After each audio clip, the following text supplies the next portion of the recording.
Om.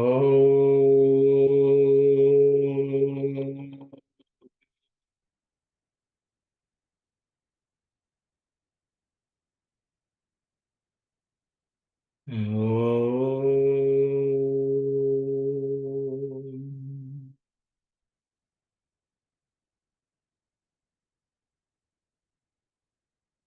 Om.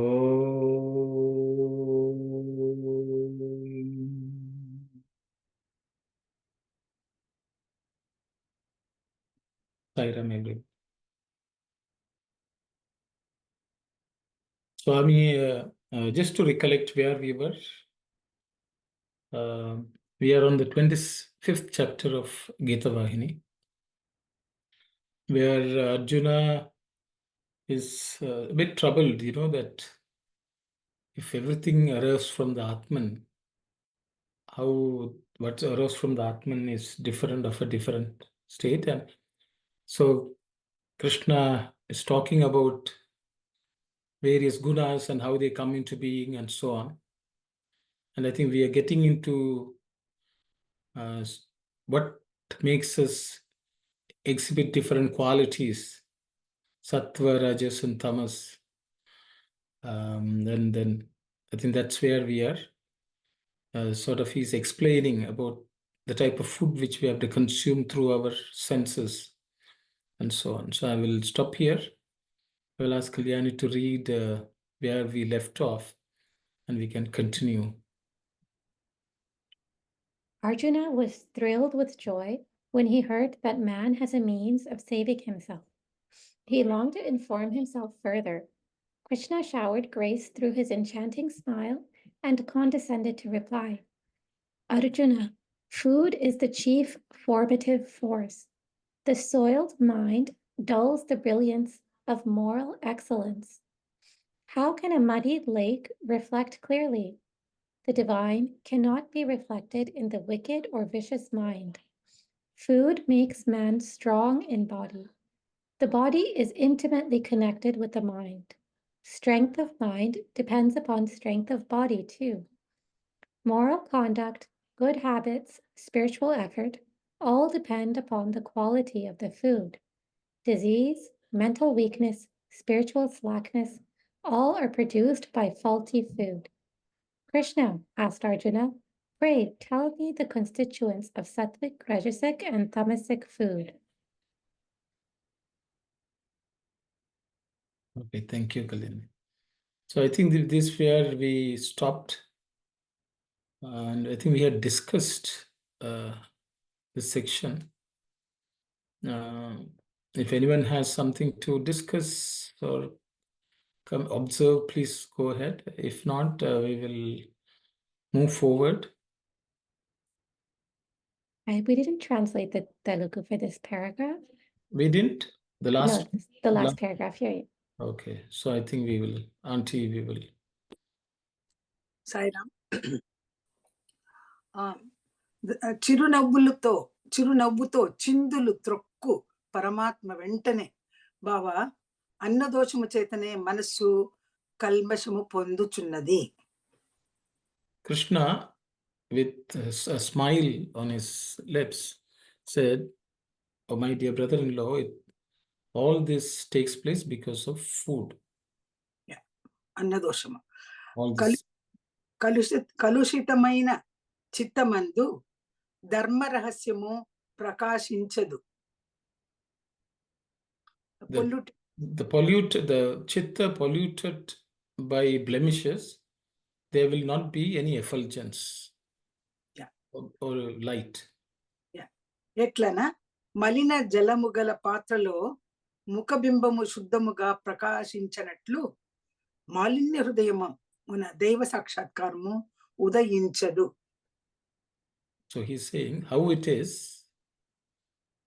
is like just the way in water which is dirty, one will not be able to see the reflection of one's face in a clear manner or in a pure way.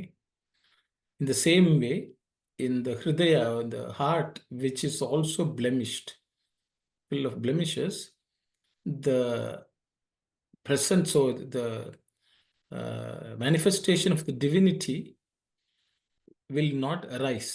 Yeah. It will, Arjuna, ఆహారము చేతనే మానవులు దృఢగాత్రులుగా వచ్చున్నారు,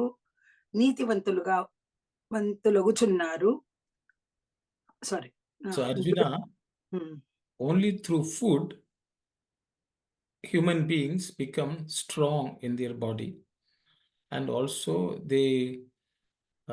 people who follow rules and regulations. Seriya? నీతివంతులుగా వచ్చున్నారు. నీతివంతులు. Pantulu means they possess they possess morality.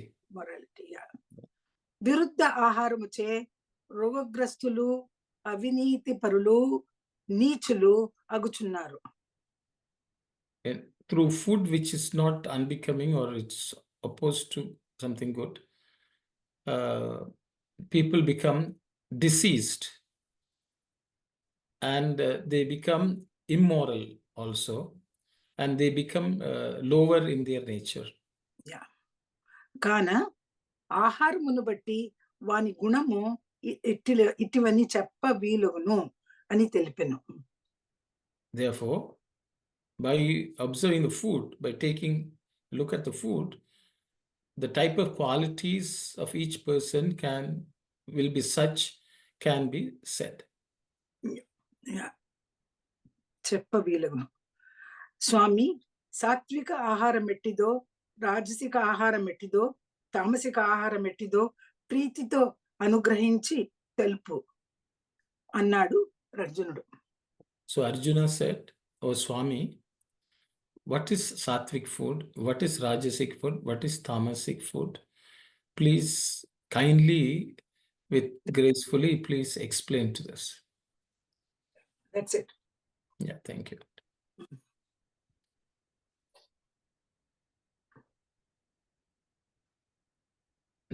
So Swami has brought everything down to food. The nature of human beings itself is all relates to food. So without food being controlled or managed, qualities cannot be purified or changed. I think Swami has clearly said. I think Swami, in conversations with Baba, I think Dr. Hislop asked the same question to Swami. Swami, what is the basic spiritual exercise which we have to practice? He said, control of food. Watch what you eat, and that's the first step in spirituality.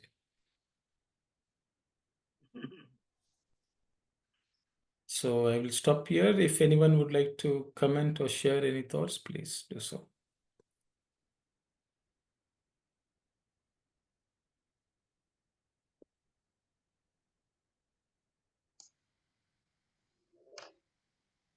Yes, sister. Sairam, brothers and sisters. Swami says strength of mind depends upon strength of body too. Up until now, I thought some people, they may very weak in their body, but the mind wise they may be very strong. So then how this statement, the strength of mind depends upon the strength of body too. Sometimes some people, they have very strong body, but mentally, the mind wise, they are very weak. They cannot have, they cannot tolerate, or maybe they cannot have that strong mind. Even a tiny little thing, they would started crying, or they don't know what to do in some difficult situation. I thought they are weak in mind, but very strong body.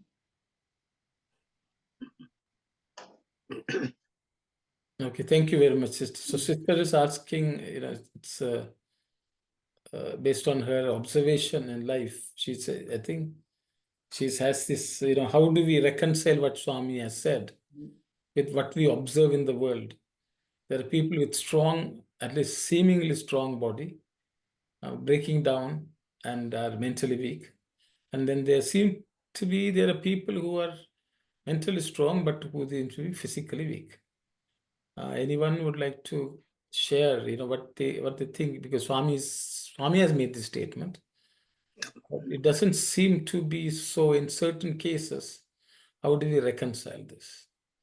Sairam, Yes, Auntie, Saira, Auntie. what I feel is not only the food we take through the mouth, we are constantly taking food from our senses. All the five senses are also working.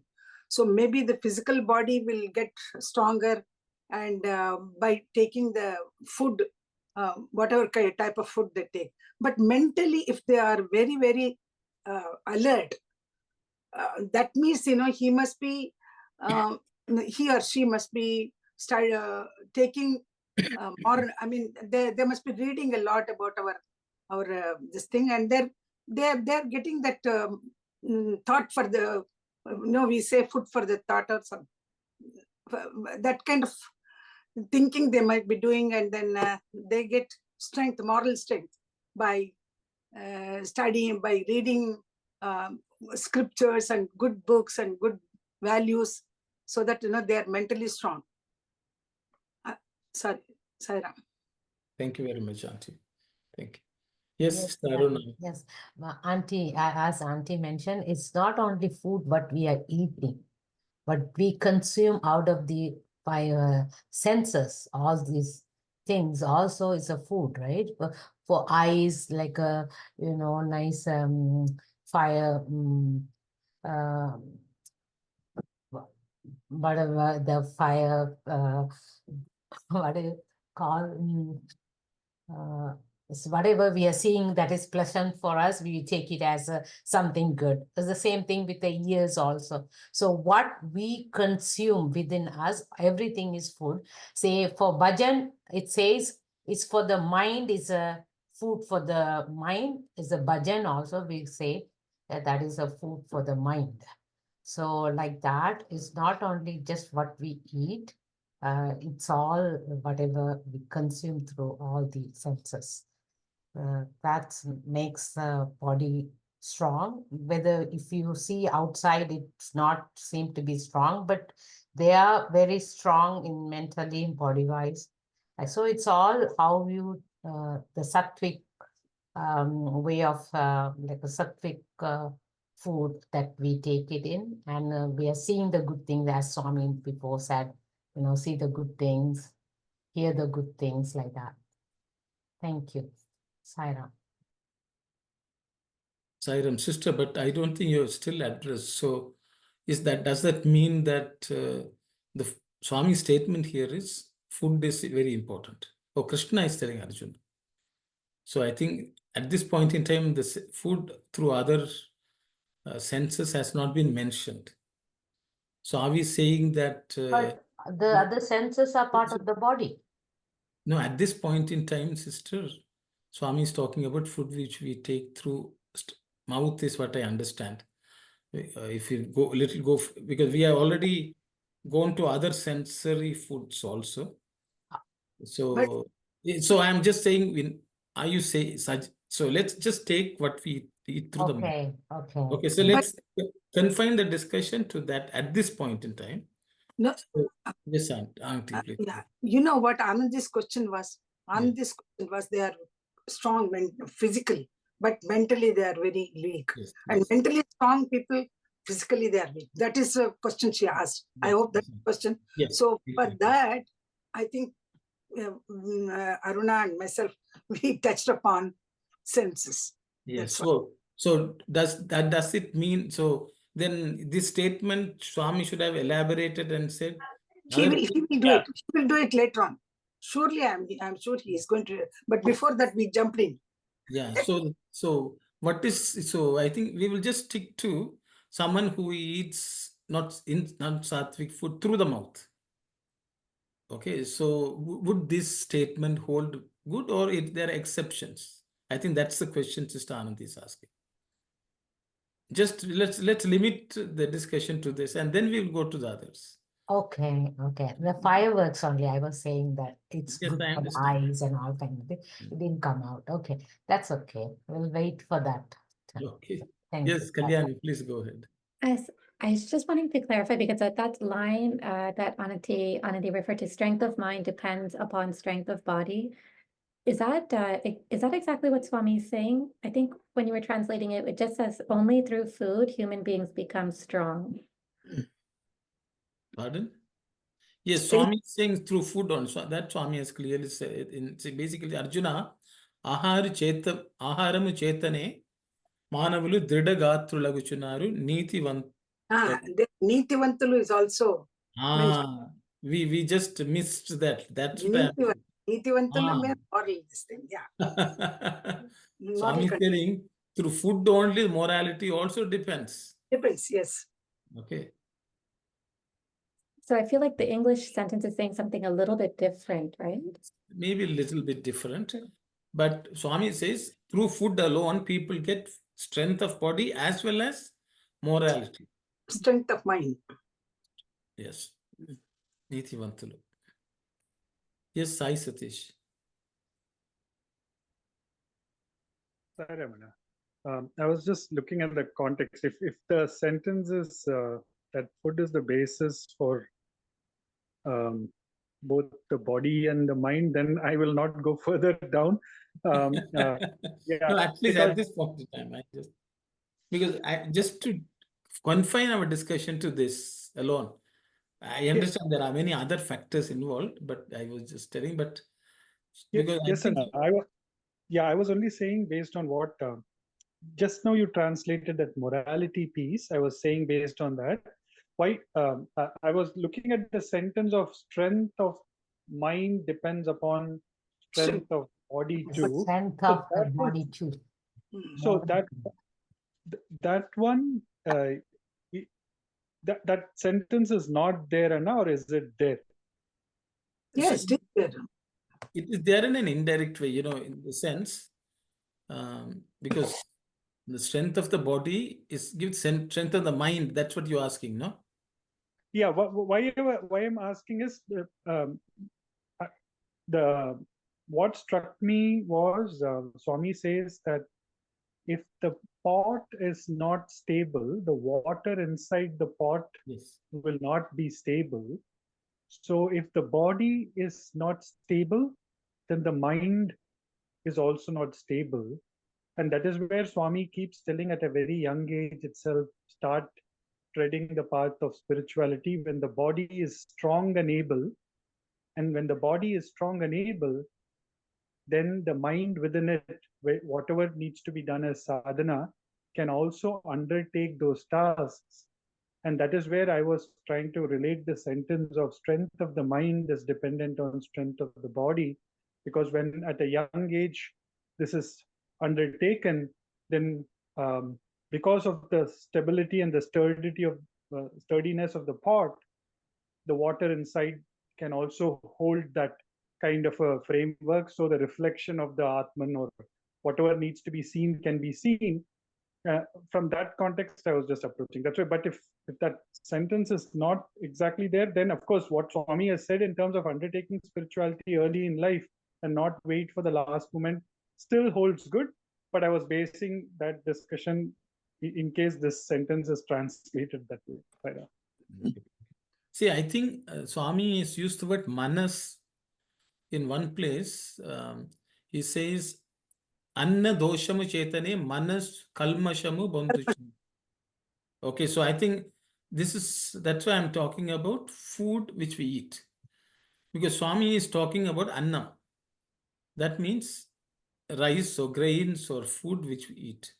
Swami says only through that the mind becomes blemished. Yeah. Okay, so that's why I was telling, let us not get to discuss other things. We will discuss this because Swami says only through. Swami is emphasizing anna doshami chetane. That means due to food alone, or due to food alone, mind becomes blemished. Okay, Bandhu Chunnadi. That is the only place where Swami is using the word mind. Then Swami is using the word Hridaya later. He says, Hridayamuna Daiva Sakshatkaram Udayinchadu. Okay, so he says, if because of that, divinity cannot blossom in the heart. And later sentence also, ఆహారము చేతనే మానవులు దృఢగాత్రులుగా అగుచున్నారు, నీతివంతులగుచున్నారు. And opposite, విరుద్ధ ఆహారము చే రోగగ్రస్తులు, అవినీతి పరులు, నీచులు అగుచున్నారు. So Swami is touching both the things, not only the physical aspect, the mental and spiritual aspect of a person also. Yes, there. which are all impacted by Anna. Anna, yeah. So this paragraph itself is about Annam. That's why I said, let us discuss Annam which we eat through mouth. That was the only reason, because I'm sure definitely Swami is going to bring the other factors. But let's first discuss the Annam.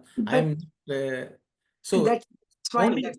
only in that context, Sister Ananthi is asking, if that is so, so what is how do we reconcile what she said? Can we reconcile is the question. Brother Thasan is going to talk now. Yes, Sairam, brother.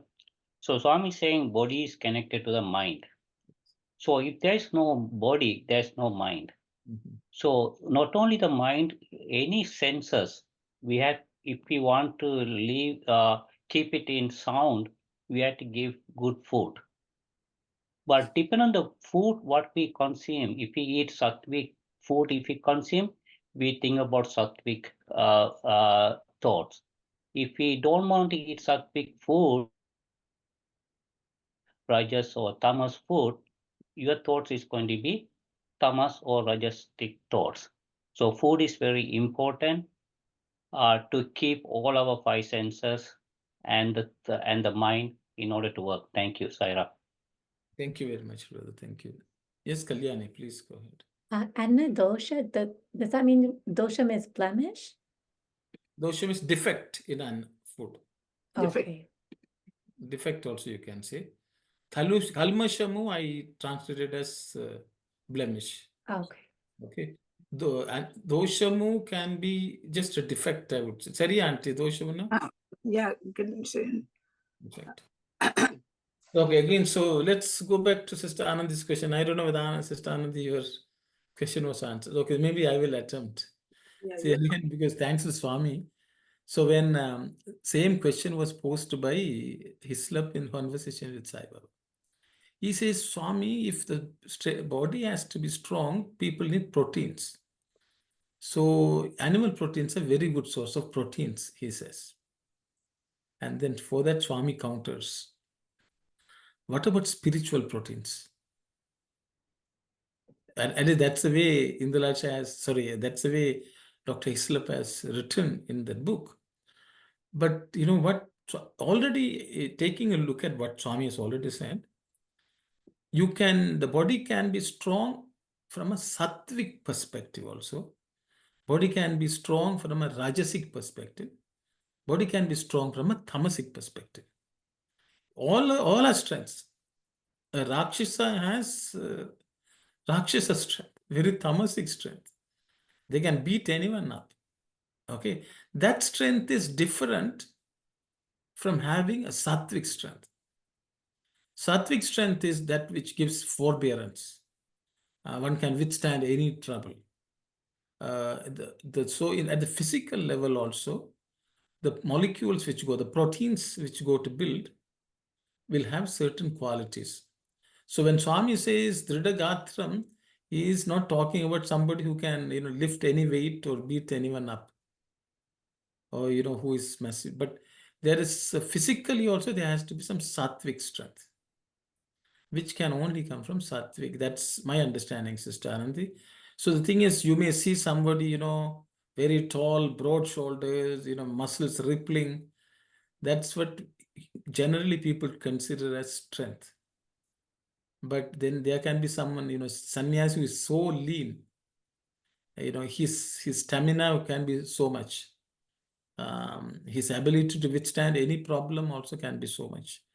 So there is something to say sattvic dridhagatra also. So that's the way I understand. That could be a reason, because I am just again using that response from Swami. So Swami is saying there are proteins which are animal proteins. There are, tamasic proteins, sattvic proteins, and there are also rajasic proteins.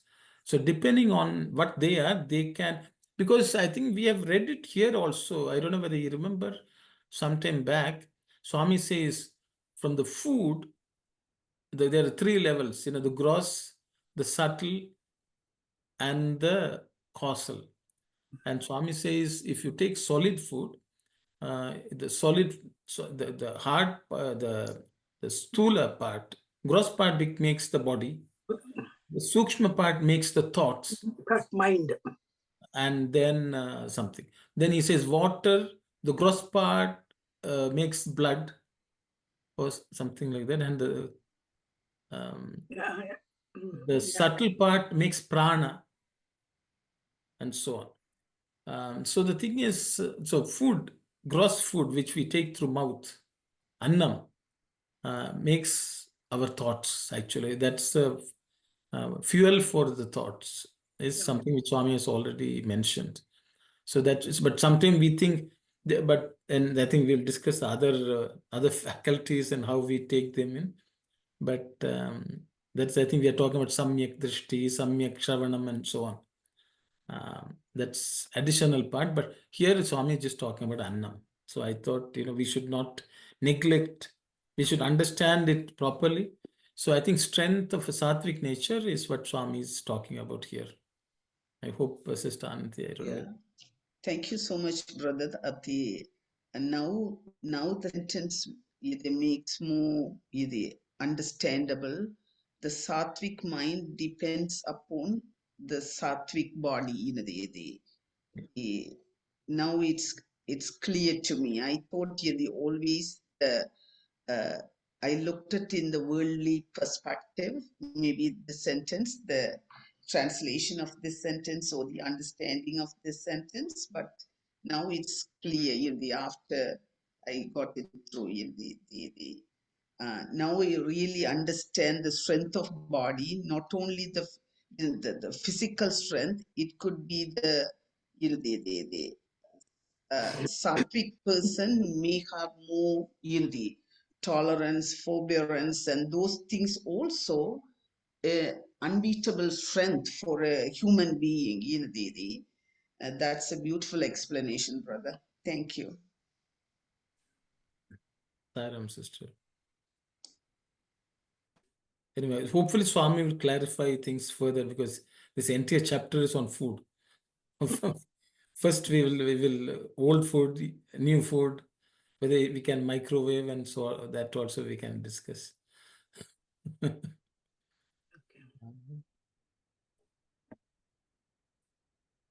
Okay, if everyone is okay, maybe we will move to because the same topic is being discussed in the next paragraph. So, Arjuna, food to be sattvic should be capable of strengthening the mind as well as the body. It should not be too salty, too hot, too bitter, too sweet, or too sour. It should not be taken while steaming hot. Food which fans the flames of thirst should be avoided. The general principle is that there should be a limit, a restraint. Food cooked in water should not be used the next day. It becomes harmful. Even fried articles should be consumed before they develop unpleasant odors. Rajasic food is the opposite of the sattvic. It is too salty, too sweet, too hot, too sour, too odorous. Such food excites and intoxicates. Lord, excuse me if I may appear impertinent. I ask with a desire to know, that is all. By mere change in food habits, can character be changed from one guna to another? Or has something more to be done to supplement the purification process? Tell me if there's anything more. My dear brother-in-law, if transformation of character were so easy, wickedness and vice, so characteristic of the Danava nature, could have been wiped off the surface of the earth in a trice. Of course, there are some things more to be done. Listen, there are 3 purities to be observed: purity of the provisions, purity of the vessels in which the food is prepared, and purity of the persons who serve the prepared food. Okay. Okay. So we are still talking about food.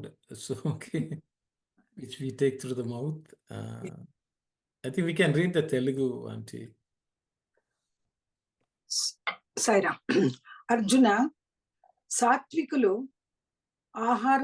సాత్వికుల ఆహారము మనస్సుకు దేహమునకు బలము చేకూర్చునదై ఉండవలెను. Arjuna, the food of the Sattvic people should be such that it should give strength to mind and body. But అధిక తీపి కానీ అధిక వేడి కానీ ఉండకూడదు. It should neither be too sweet nor too hot. Hot. ఇంతే కాక దాహమును కలిగించునట్టిదైనదిగా కూడాను ఉండకూడదు. Not only that, it should not be increasing one's thirst. Yeah. Or bring about thirst. Yeah. అన్నిటి యందును మితమై ఉండవలను. In everything, there should be limit. కొంతమంది నీటితో ఉడికిన పదార్థములు రెండవ దినమున తినుచుందురు. A few people eat what is cooked with water the second day. అనగా ముందు దినము వండిన అన్నమును కూడా తినకూడదు. That means the rice cooked the previous day should not be eaten. Krishna, నూనెలో నేతిలో ఉడికిన పదార్థములుండును కదా. So he is So asking, Krishna, in there are food which is cooked with oil, aren't they? yeah, అట్టివి కూడాను రెండవ దినము మూడవ దినము నిలువ పెట్టి తినచుందురు కదా. Such material also, such food items also, second or third day people keep and eat, don't they? వాటి విషయం ఎట్లు? What about them? బావా, అట్టి పదార్థములు అన్నమునకు అనగా నీటిలో ఉడికిన వాటికి సంబంధము లేదు. My brother-in-law, with such food items, for rice, so grains, that means that which is cooked with water, there is no relationship. కానీ అవి కూడాను దుర్వాసన వచ్చిన తరువాత తినుట మంచిది కాదు. Even those should not be consumed after they develop bad odors. Yeah. దుర్వాసన రాక పూర్వమే తినుటలో తప్పు లేదు. Before bad odor comes, if it's eating them, there's nothing wrong with it. రజోగుణ ఆహారము పై చెప్పిన సాత్విక ఆహారములన్నిటికి విరోధమై ఉండును. The rajasic food will be opposed to whatever has been said above, which are the sattvic food items. అనగా అతి ఉప్పు, అతి కారము, అతి తీపు, అతి వేడి, అతి పులుపు, దుర్వాసన కొట్టు పదార్థములు ఇవి అన్నీ రజోగుణమును పెంపొందించేయను. That means more salty, more spicy, more sweet, more hot, more sour, and bad odor items. All of these will increase and bring about rajo guna or rajasic tendencies. Next, పరమాత్మ తెలియక అడుగుచున్నాను, క్షమింపుము. Oh Lord, I am asking because I don't know, please pardon me. ఇంత మాత్రము ఆహార మార్పులు చేసినంత మాత్రమున గుణములు సాత్వికము కాగలవా? If all these alone are done in terms of food, will sattvic quality come about? ఇంకను ఈ ఆహారమును శుద్ధి చేయు మార్గములు ఉన్నవా? Is there any additional steps in terms of cleansing the food which exists? అట్లు ఉండిన కరుణించుము అని అర్జునుడు అడిగెను. If that's so, please have compassion and let me know. Thus Arjuna asked.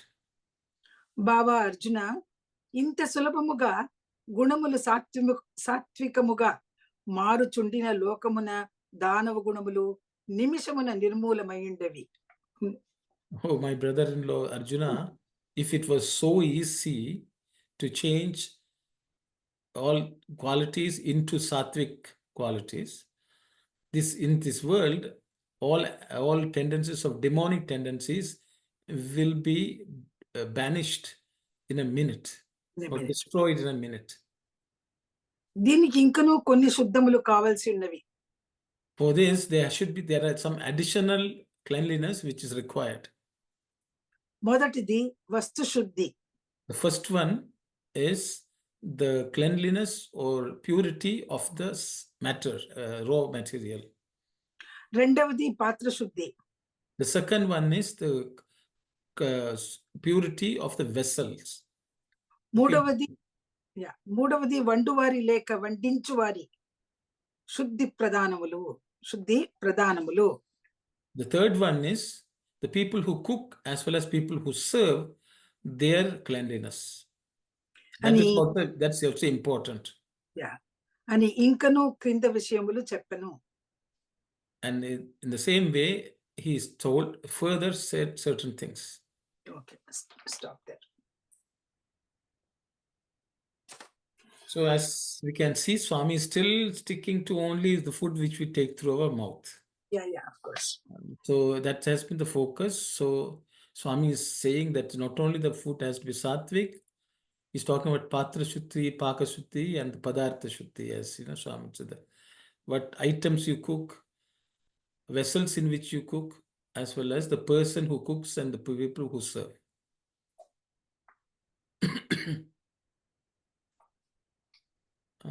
So I will stop here if anyone would like to discuss or to get a good understanding of what Swami has said.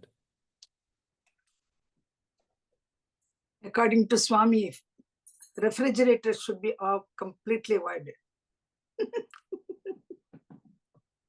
Yes, Kalyani, please go ahead.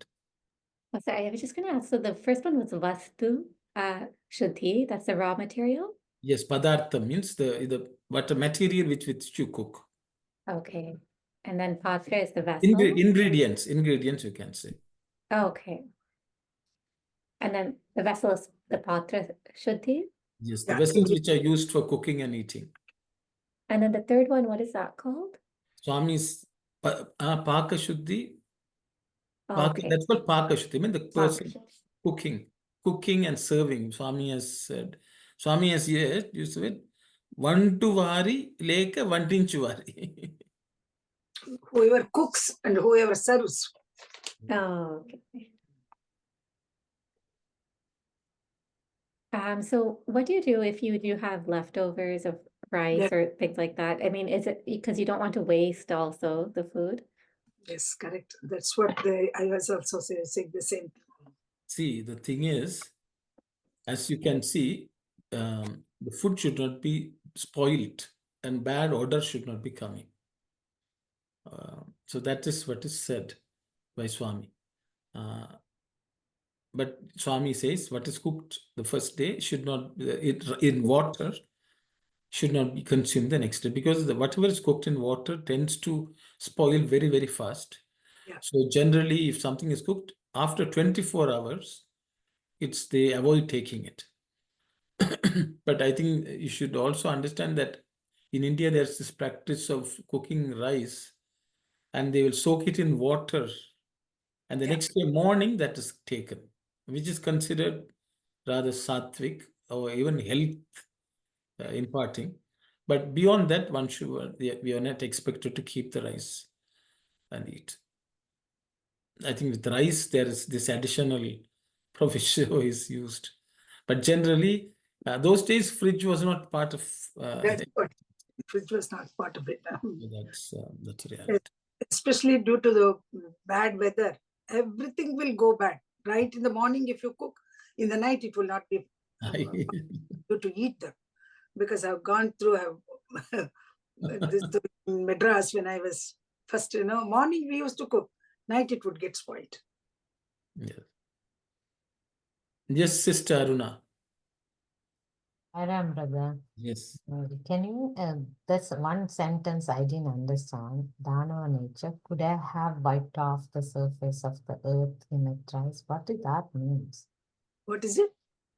Dhanava nature could have been wiped off the surface of the earth in a trice. Swami says, if it was so easy, sister, to cultivate sattvic qualities by eating such sattvic food, just by consuming sattvic, people would have all become divine or sattvic, and they will not have any demonic. Surface. So Swami is saying, don't think that's it's a simple thing. Just to eat sattvic food will make you a sattvic person. It is there are many other aspects which have to be considered. It's more complex and complicated. That's what Swami is saying. But this is the starting point, sister. I think that's the way I understand. So Swami is telling, don't think it's a quick fix. Okay, quick fix is like a Okay, it is not a quick fix. Just eating some sattvic food and say, now I am a sattvic person. That's not the way it is. Okay, thank you. Yes, Brother Tasan. So, Sairam, brother. So, according to the Swami, so food is very important. So, because hunger is a sick too. So, we are eating food to cure the hunger. So, once you consume the food, that kind of the hunger sickness is gone. So, in order to do that, whatever Swami said, doctor, you have to eat the food, whatever he prescribed. The medicine food, so that means it's a medicine, so you have to eat proper medicine, what Swami saying. Thank you, Saira. Thank you very much, Brother Saira. Kalyani. So as long as because we do have refrigerator and freezer and things like that now, so as long as it's not going bad, it's still considered sattvic if we keep leftovers. Okay, Kalyani has asked this question. So because fridge is there, food does not necessarily easily spoil quickly. Is it okay to keep food and eat in the fridge? That's Kalyani's question. How do we deal with that? Yes, Brother Tasan. So, Saira, if we have some kind of medicine, if we prescribe, if you have excess medicine, we don't want to keep it in the freezer or fridge. We have to consume in time whatever normal, whatever is normal. So same thing, the food also, we should not cook more. We have to cook whatever we can consume that particular time. So if we cook according to that, we don't need to store it in the fridge, or you can avoid those kind of things. If there's no there is no way to if we have little bit more excess food, yes, we can keep it in the fridge, and we can, instead of putting in the microwave, we can heat it up like how we did it those days. Thank you. Those days, brother, can you repeat? I didn't. That those days we don't use the microwave, the waves and everything people know. So we just heat it up, whatever you said, the rice, we put in the water, to avoid those kind of thing. Even that's what we do if we leftover curries or anything. Thank you. Okay, Saira, thank you. Yes, Sai Satish. Sorry, Ramana, I don't know if I'm jumping the gun, but so I know that all of this is not in our control. So only thing control is pray before we chant Brahmarpanam and do that piece. That is because while I understand in terms of planning, we should only cook as much as that is required for that meal, which means that in terms of our mental ability to plan it out for the number of people, so that at that session to get everything done and nothing gets carried forward for the next session. Every session we cook fresh and have fresh, because the pranic energy coming from the food in its best. They say, based on Ayurveda and other principles, that 3 hours from the time of cooking is where the energy level is the highest, and beyond that, the energy wanes away. So all that is great. It is the ideal way to do it. But given that we are in a realistic framework, in a real world situation, then I'm just resorting to Brahmarpanam and trying to take a shortcut. I don't know if that's the answer there, but I'm just putting it out because we can do everything as much as possible, follow discipline, plan everything, but then we know that at times it spills over. So if we can just go with it. Thank you very much, Sai Satish. Thank you. I think it's true, sometimes, people lovingly bring too much food and you don't want to throw it. You keep it in the fridge. Is throwing incurs sin, or eating it becomes sin. That's a challenge for many people. So, yeah. So I think Kalyani's question, I think anyone else has something to add? With fridge, can we, can we extend the use of water cooked items? I think that's the question. Because Swami has said, or Krishna has said about oil cooked ones can be kept until bad odor develops. And they had to be finished before bad odor develops. But water one, it's better not to eat the second day. So I think for that, Kalyani's question is keeping in the fridge, can we sort of extend the rule? Of course, Sai Satish has said, there is always a safety. There's another, catch safety net, which is the prayer. But what should we do in such a situation? Or should we just still stick to this instruction from Krishna and Swami? Saram, brother. Yes, brother. So, if we take the food, so why, if we are doing Brahma Panam, that means we are offering to the food. So why we are not taking the food from the fridge and we are not offering to the Lord? That means we know that is wrong, that kind of food, fresh food. Okay. So that means we know that is wrong. So if you are eating medicine, we have to eat, no, we don't eat, fancy food or anything. That part I don't understand then. Brother, I sort of didn't understand what you said, but let me paraphrase and say whether I understood what you said. You're saying if it is, when we say Brahmarpanam, we're offering to God. So if God doesn't want it, maybe we should. No, that I'm talking, can we take the food, whatever leftover food inside the fridge, and okay, today we are going to eat lunchtime, okay? Before that, we had to offer to the Lord. Yes. Same food. Yes. But we never don't want to do that kind of thing. We want to give fresh food to the Lord. Oh, I see. But like cooking prasadam, that's Yes, what. exactly. Yeah, that's what that's what I thought I understood. Okay. Yeah, thank you, brother. So what you're saying is, because we don't offer what is in the fridge to God. Yes. So as prayer also, when we say Brahmarpanam, we're offering to God. So how can we offer? That's the question you're asking. Yeah, so because we know that's wrong from the taking the food from the fridge and offer. Okay. My sisters are knowing a little bit, okay. The food is not working out well, brother.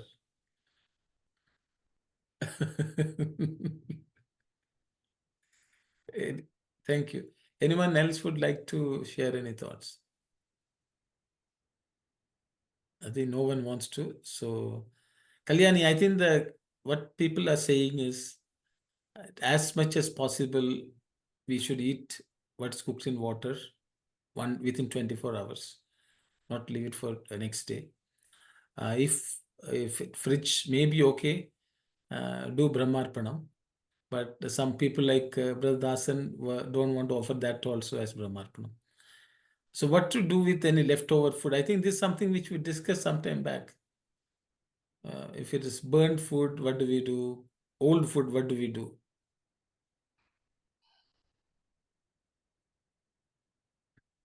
That's also another question. But I think Brother Hasan already addressed that, saying only cook as much as is needed. Yeah, that's the best thing. That's the best. So I think it's Swami, see, Swami never says this is a must. He has given the rules to the extent possible we can follow. Follow. The benefit will be equally commensurate with the degree to which we follow his guidance. I'll stop there. Yes. Thank you. Okay, sir. Okay, so any other point which people want to discuss? Too much hot, too much sweet. So should we cut out sweets completely? No spicy pickles. Everything in moderation is okay. Swami is Mitam. Swami says everything in mitam. moderation. Mitamena undadi. Mitamuga undavalna. There's a limit and restraint we should apply for when we are taking. Swami is not saying that don't eat sweet, don't eat kharam or anything. It is only in a limited capacity, whatever we can eat, and we can tolerate that kind of kharam, that is a spicy food. That's it. Thank you. Sai Ram, still in Yes, sister. Bhakti, every sittings after the bhajan, they give us sweets. I thought that is it's really sweet.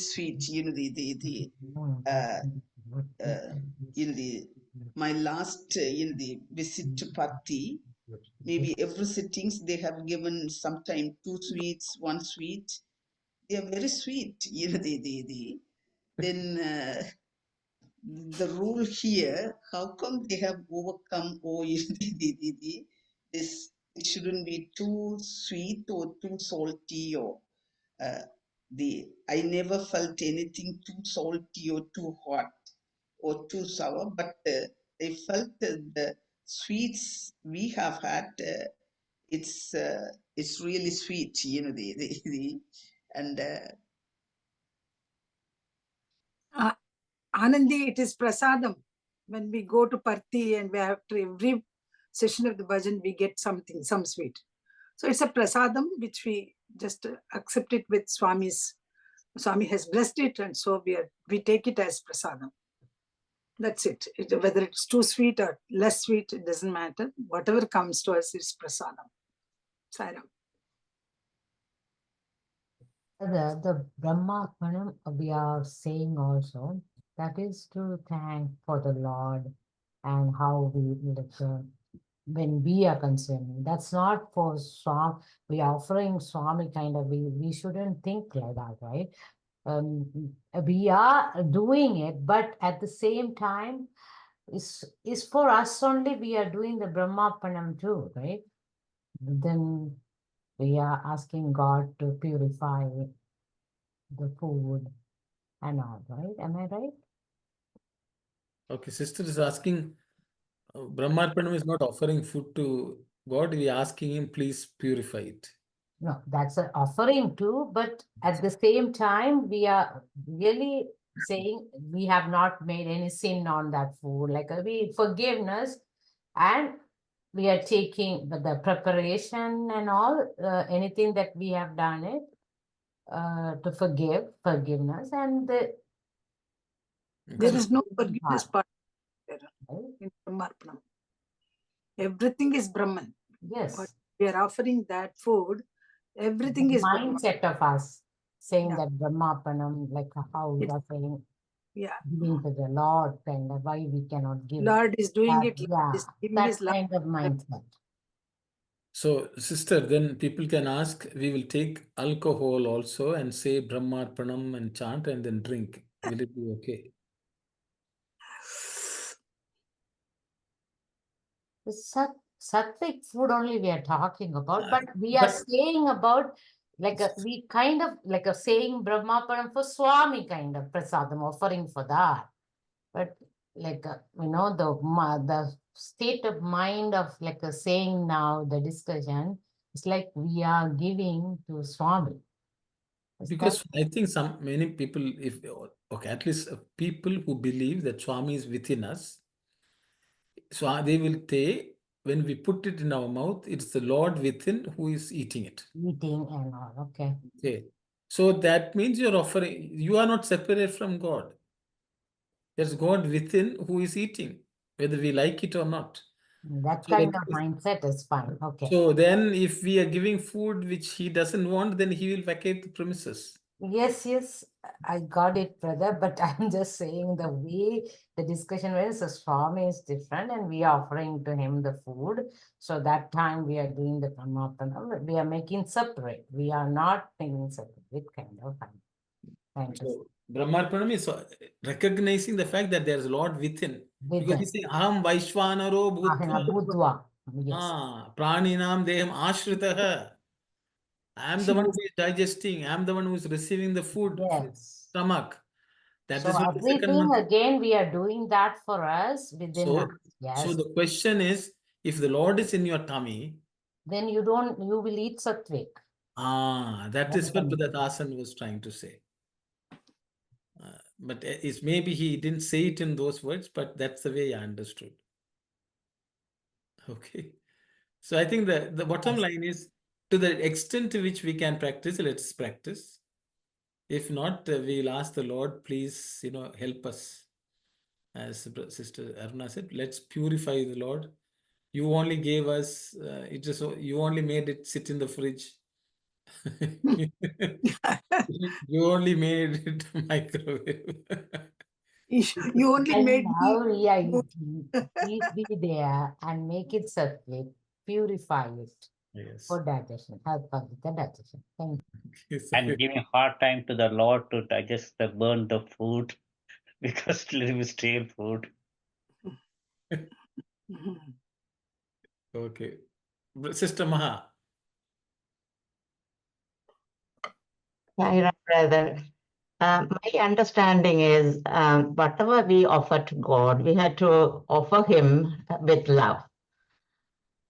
Another thing is, like we are taking something from the fridge or something like that. Whatever we offer, for the children, what we do, if they are coming from far away, we are not going to give them like whatever we left over, put it in the fridge or something like that. We are going to make a fresh food. With love, we are giving to the children because we love them so much. That is the way we have to love Swami also. That is the way we are not going to give any bad food or bad thing to the children because we love our children. The same thing we have to offer food to Swami with love. That's what my understanding is. Like whether we can put it in the fridge and put it, or somebody say they are saying that we don't even give our food, whatever plate we are using it. We have a separate plate for Swami. Everything like we want to keep it clean. For the children also, the small children, what we do, we clean and clean and clean and we offer it because we love them. The same thing we had to love Swami whatever we offer to Swami. That's what my understanding. Thank you, Saira. Thank you, sister. Thank you. So I think Sister Ananthi, so I hope you're okay with, because I think you're talking about very sweet prasadam. As Manianti said, it is prasadam, number one. Number two, I think Swami has said ati. The word ati also means excessively. That means the quantity also should not be too much. Because Swami uses the word mitham. Everything should be with a limit. Like, if you're eating a plate full of sweet, that may not be good. A small bite of sweet is also, because we are supposed to satisfy every, we have to have 6 tastes in the food, which is also considered medicine for us.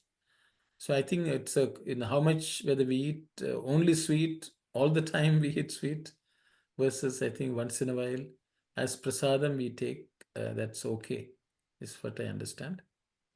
I think that Thank you, brother. I got it from Mani Auntie.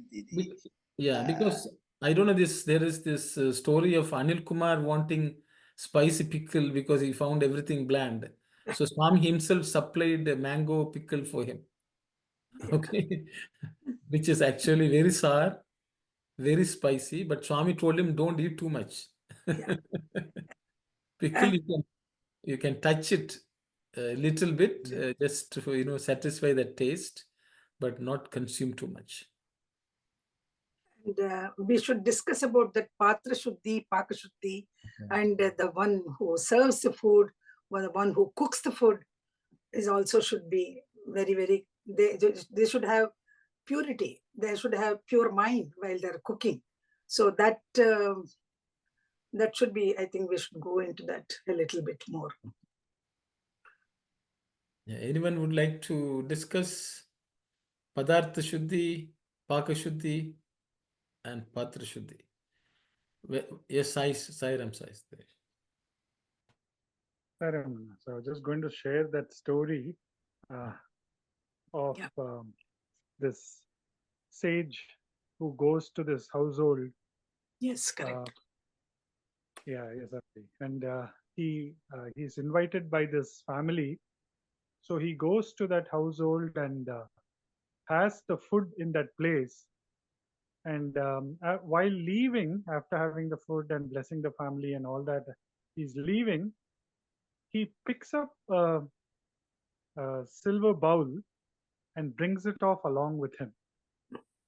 And then after reaching his hermitage, he is shocked that he could commit such a sin because he has stolen that silver bowl from that place. And he knows by himself that he is a sincere spiritual seeker. So he really wants to know how he could do such sinful act. So he takes that silver bowl, goes back to this family. He apologizes to them for having taken this cup from that place. And he wants to further understand how come he did it. So he walks down that path of finding out whether the food that was served to him was that a problem, because what he ate was very fine. Then whether the process of cooking all of that in terms of how that food got cooked, that process was fine because it was in itself tasting fine. But then when it goes to the cook who that day made that food for that person, it turns out that that person is not having the character traits that are desirable, and possibly along the lines of thieving and so on. And that is where, when this person has cooked that food and it ultimately got served to the sage who ate it, those tendencies of that person cooking the food, in this case that cook who had the thieving mindset, got transmitted to the sage, who ultimately, without his knowledge, just took that silver cup with him and reached his hermitage only to discover that he has stolen it. So that is where the whole thing of the Paka Shuddhi, Patra Shuddhi, and Padartha Shuddhi comes into play. Even if one of them is defective, it can lead to the consequences, whatever needs to happen. And I think when Swami mentioned the story, pardon me, I forget if Swami mentioned it in the context of chanting Brahmarpanam, but this is where Swami highlighted mentioned the story of what happened. And to get over the defects of Paka, Patra, and Padartha, that is where chanting the Brahmarpanam, offering it to Bhagawan within us, and saying that, Swami, whatever, it is like a Kshama Prarthana. Like whatever we say, like knowingly, unknowingly, whatever has happened, you please forgive those defects. And then even as this is being consumed by the Lord within to make our body and the mind that comes off the food, the purity is ensured by chanting the prayer. Thank you very much, Sai Satish. Sai Ram, I think he has not offered the food to Lord before eating. So that's why he got that because otherwise it would have been purified, it wouldn't have affected. I'm just thinking to myself, Sai Sathis. Thank you. It's a very nice story. Thank you, Saira. The person who cooked that food must have not desirable qualities, as Satish said. He must have.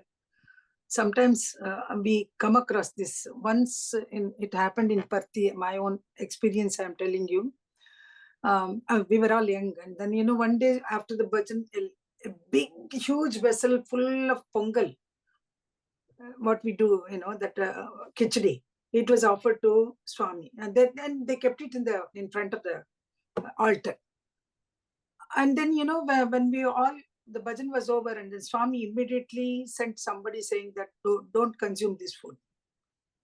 The reason we did not know, so much food was there, and people started talking about, oh, the person was not good and this and that.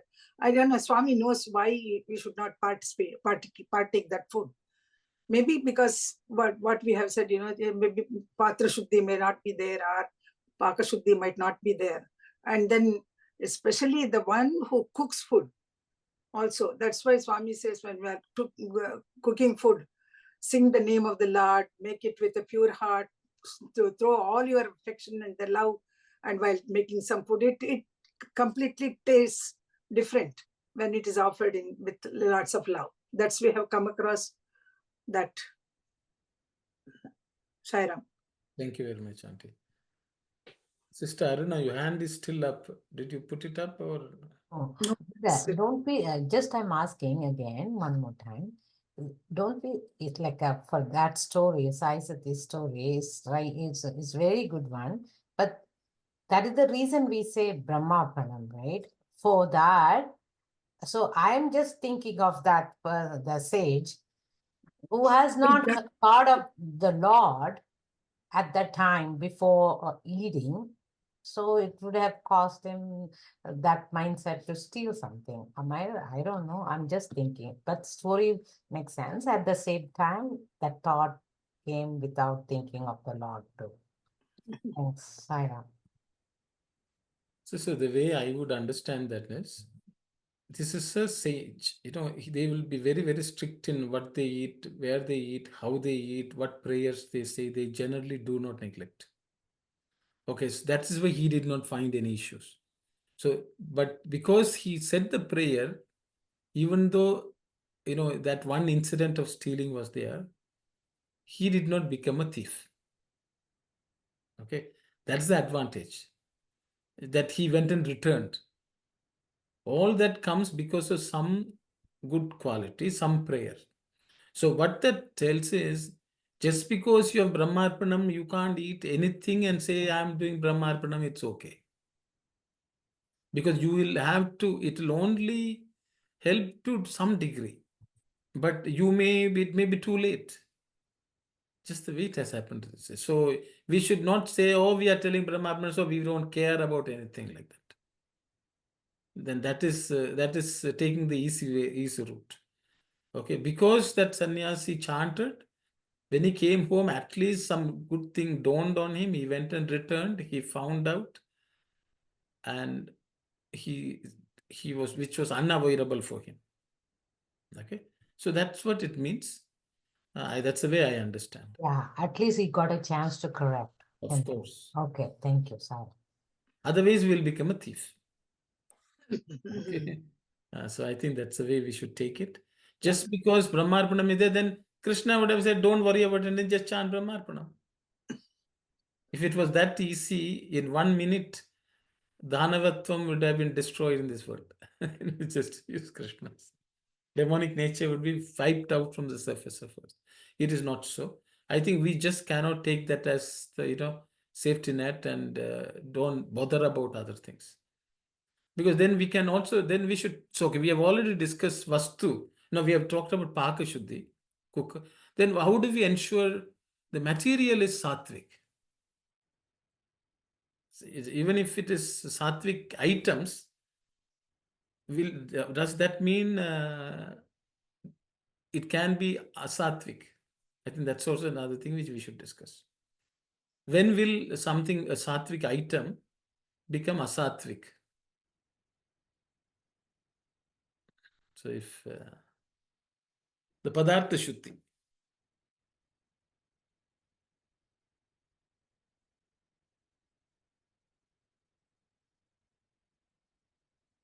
I think there's another story for that also. So, you know, this is again Swami's story. There was one sannyasi was there, and he had in his ashram many disciples. And once one person came and said he was doing shraddham for his wife. And he invited everyone to come and have food. So one representative from the ashram was sent there during the shraddham to eat food. So this person went and ate food and came back. Apparently every day night he was getting a dream in which some young woman was coming and crying out, "Come and save me, come and save me."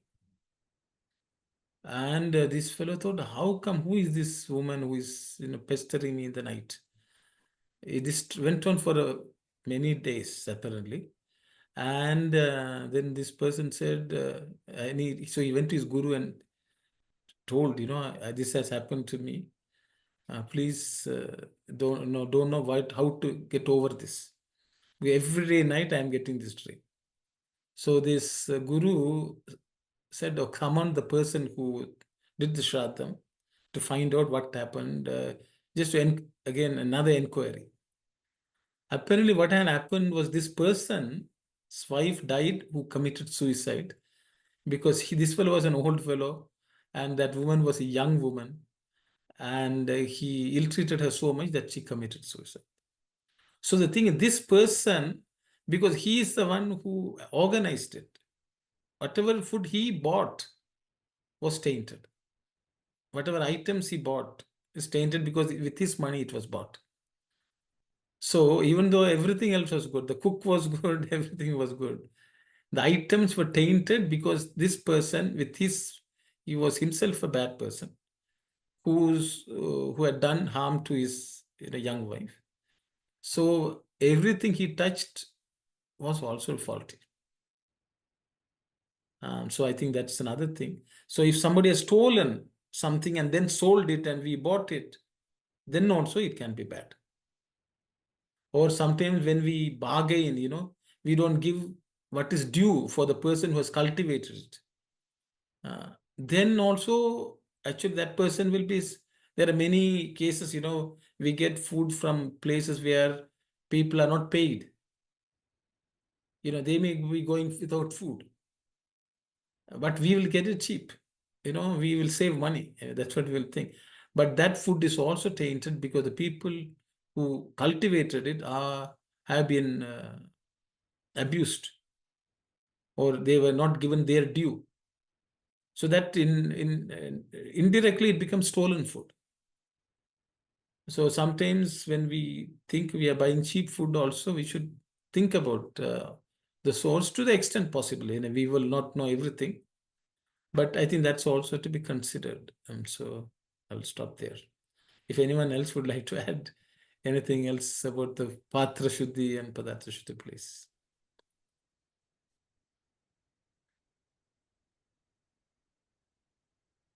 We have covered two stories with the the provisions and the mind. We didn't cover the patram yet. Okay, let's cover yet. What patram should be used? What are the patrams without blemish? How should we clean the patram? All that's also there. Anyone who would like to? Auntie, please go ahead. Yeah. In those days, the huge vessels were tinned. They used to kalai, what we call in Tamil also, kalai pusurdu.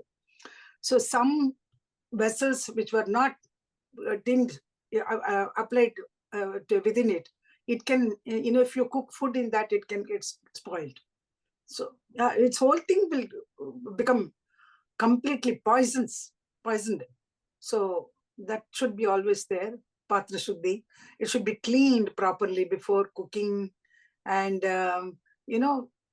carelessly, sometimes we, in huge gatherings, they bring huge vessels from outside, and we don't know what food must have been cooked in that vessel.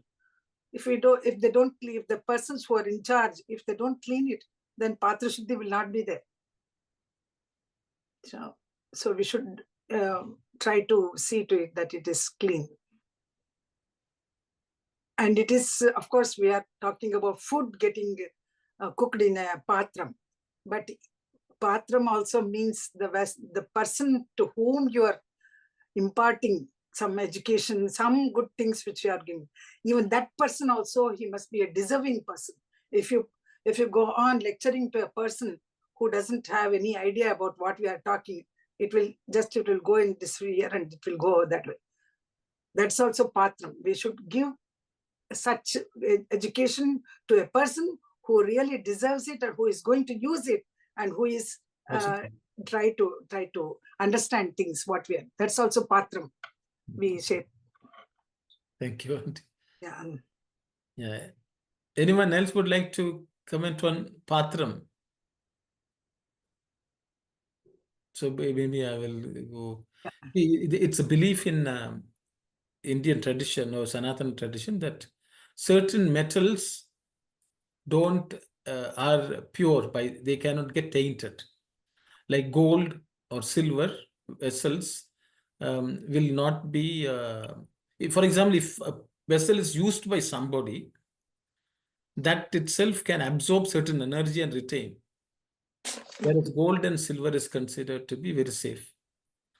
Another thing which I understand is that is why in India, they always serve food on leaves, banana leaf, which was not used by anyone. It's fresh and it's right away disposed. It's bio-friendly, but that is one of the reason everything is always served on leaves, which are not used by anyone, and it's fresh from Mother Nature, and people eat and then they throw away recycle the plate, which is banana leaf or any other leaf. So that such practices also are prevalent. And as cooking, we need a proper vessel. Proper vessels, yes. Of course, serving on the leaves, that is fine. But cooking also, we need such vessels which are, as you said, but you cannot cook in a silver vessel or a gold vessel. It should be some kind of vessel which is properly cleaned and tinned and polished inside. Yes. Then it's cooked. The reason I spoke, Auntie, is because all the vessels which are used in cooking and serving, that's the way I was covering them. Because you had covered the cooking vessel, I touched upon the rest of the vessels. Because even we put it in a vessel and serve. Then there are spoons, they're all involved in the serving and eating of food. All of them are patras. Leaves are best with leaves. We just eat it and then throw it. Because sister was telling Sister Maha was talking about, we'll keep separate plates for Swami, vessels for Swami and serve, because we will not serve prasadam in the same plate in which we eat. For Swami, we keep something separately. I remember this because once, apparently for Nanjundaya, this is one of his stories, Nanjundaya, Sri Nanjundaya is one of the professors. He was an examination controller, and he also has translated Swami's discourses, one of the best translators in my view. So he, apparently one Swami gave him a silver plate. As part of some occasion, Swami gave him a silver plate. Then after a few months, Swami asked, okay, so what are you doing with the silver plate? He said, Swami, I'm just keeping it. You have given me. Then Swami scolded him and said, I gave it to you so that you can eat in it. From today, you should eat in that silver plate. So he has, from that point onwards, always he ate on that silver plate because Swami insisted that he should eat in that. So I thought I would just share that also. Yeah. And one more story from Sattvic food to Asattvic. A mother who was breastfeeding a child. Suddenly something happened outside and she had to go to attend to that. There it was a bad situation. She had to shout at the person. She had to get angry, and the fight was going on. I think afterwards she came back again to feed the child. That milk, which she fed the child, became, and because her mind was agitated, and then she had gone through that experience of anger and these things. So whatever Swami is saying, the food, your mind depends on the food what you eat. So that is, it became a sattvic, and then maybe the child fell ill after drinking that milk from the mother. Sairam. Sairam, thank you. Yes, Sai Satyaji. Now, in the context which Auntie just mentioned, I think the patram becomes our body itself. And within that body, we keep cooking so many things. And the thing is, even as we serve it to people outside, in whatever fashion it is, we keep consuming it as well. So it becomes all the more important of in this patram, what is the and the paka, very clearly it is whether we use buddhi or manas or atman as the cook, and with the ingredients of whatever we have within our system itself, the thoughts, the churning, I think that also becomes important as much as, like, when we are talking about the external thing, we take it and put it on the inside, but inside we keep cooking continuously as well right through the day. So in that context, it gains a lot of significance there as well. So I think I jumped the gun and discussed some of the points which are coming in the subsequent paragraphs. Very sorry about it. Yeah, but Brother Thasan, please go ahead.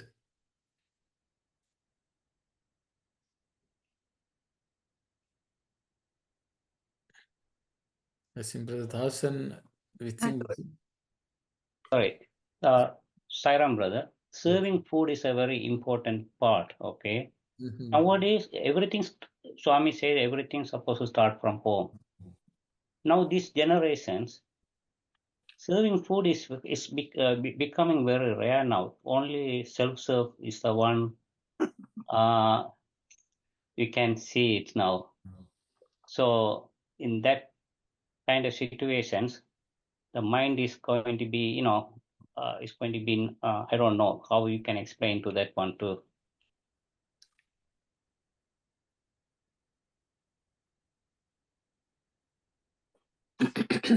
So, Brother, I think you may have to repeat the question. Serving food is very important. It has to start from the home. Yes. Nowadays, serving food is very rare. Self-serve is the one. Food is cooked. You have to go and pick your food and everything. Everyone is independent now. Before we eat together, that tradition is not there anymore. So brother, you have introduced a new other topic. Actually, that's also discussed. Okay. See, according to Krishna, Swayam Paka is the best. So one has to cook one's own food, and one has to serve with oneself, and one has to eat.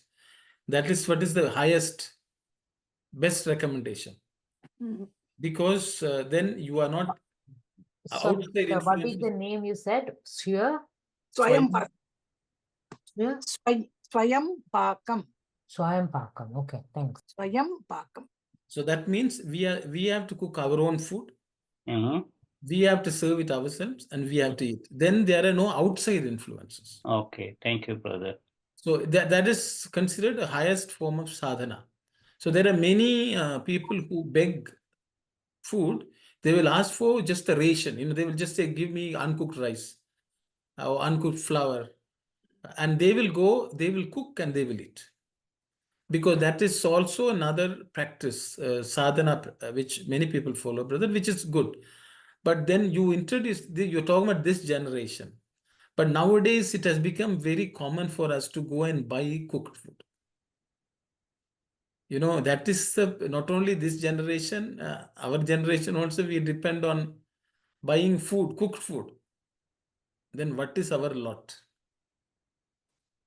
Do we know who cooked? Of course, when we will say, oh no, we chant Brahmarpanam. But I don't think that is a good excuse. But I think that also should be moderated or minimized to the extent possible to mitigate as much as possible. But we may have to keep the society also, people, that's their livelihood also. But I think we should know how, we should be very careful how we go about doing that also. I think that's something, it's a new phenomenon. I think Krishna was not aware, maybe. It is Yeah. mentioned. But he Thank has you. mentioned Padartha Shuddhi, Paka Shuddhi, it covers it all. Sairam. Thank you, brother. Brother, some people, they cultivate their own food too, right? Like a Sri Pakum for them. Yeah. Thank you.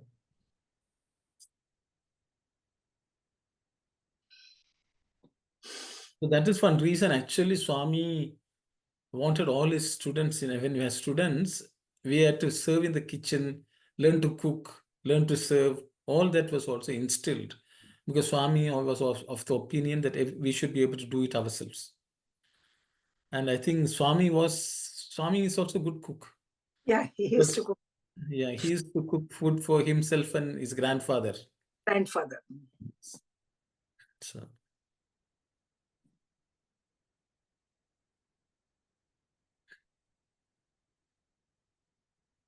Yes, Sai Satish. And I think Swami mentioned also how, based on how he would cook that rasam and all of that, he would cure diseases with that. People would line up in front of the plates, and then Swami would serve all of them. And that age itself, he was just to show that how when that food is cooked the right way, it can cure ailments. It becomes, I think, medicine. Of course. Sorry, Anna? Medicine. Yeah, Aushadam. Yeah. So, so it's not one, we may always say because Swami made it, that's why it cured. But the other aspect is in the context of what we are discussing. If it is done, maybe it becomes as divine as taking care of that. So that is another aspect. Thank you, Sai Satish. Thank you. Sairam Kalyani, please. Sairam, just a quick question. So, some like you mentioned, some sannyasis and stuff. I guess they beg for alms for all of their sustenance. So, do they have any, like, do they just go to any house, or do they only go to particular houses, or how does that usually work? I think my understanding, they don't just choose houses because they don't know the house. They go to the nearest village. They pray to the Lord first, knowing that he is the ultimate giver of alms. And they will stop in front of every house and ask. If people don't give, they don't have any ill feelings. They'll move on to the next house. I think that's the way they practice. I think because generally anyone who gives would be having kind-hearted, with willingly they would give. So I think that takes away many of the issues. I think that's my understanding.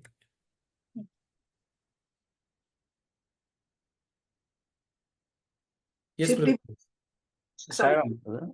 Because the sannyasis, they don't have any attachment or desire or anything, and they don't own anything. So they have to depend on other people, and at the same time, during the cooking time, you're making some kind of some certain degree you are sin, because ponding time, cleaning time, burning time, cooking time, you are killing so many insects. So Satra says when you offer the food for the whoever need food or sannyasi and those kind of things, your sin is going to be reduced. That one too. Sairam brother. Thank you. Thank you.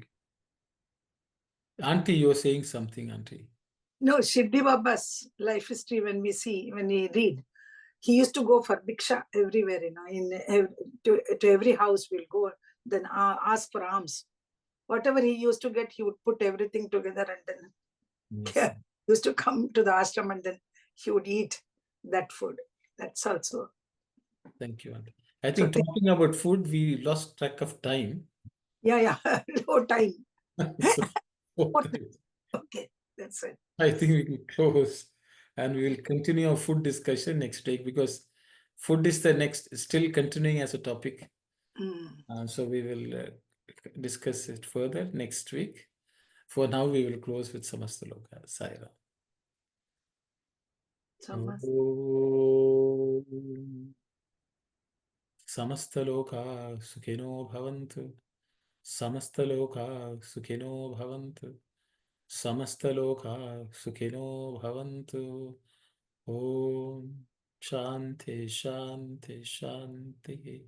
Sai Ram, everyone. Sai Ram. Sai Ram. To all Thank of you, Sai Ram. Sai. Sai Ram.